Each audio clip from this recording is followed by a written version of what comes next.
Nasunog ang hindi bababa sa 10 bahay sa isang barangay sa Caloocan kagabi. May unang balita si James Agustin.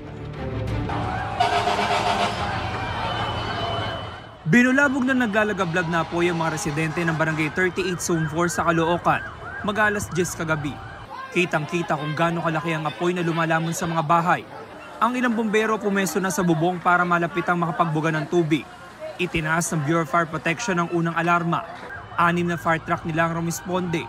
Dagdag sa mahigit 40 fire volunteer teams.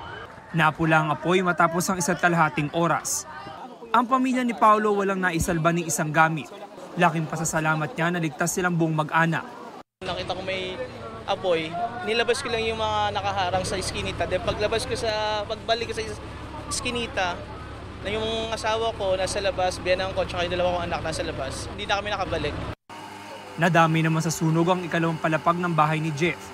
Maging ang kabuhayan nilang kainan na apektuhan. Yun ang problema namin, paano ulit kami makapagsimula ng negosyo. Mahirap po, di ba sabi po nila, di bali nang manakawang ka, huwag ka lang masunugan. Kasi pag nasunugan ka, wala lahat talaga. Ayon sa BFP, hindi bababa sa 10 bahay ang nasunog. Inaalam pa nila kung ilang pamilya ang naapektuhan. For investigation pa yung cause ng fire. Based sa mga investigador natin is, check pa nila kung saan galing yung sunog, kung sa first floor ba o sa second floor. Sa pagtataya ng BFP, umabot sa 200,000 piso ang inisyal na halaga ng pinsala sa estruktura.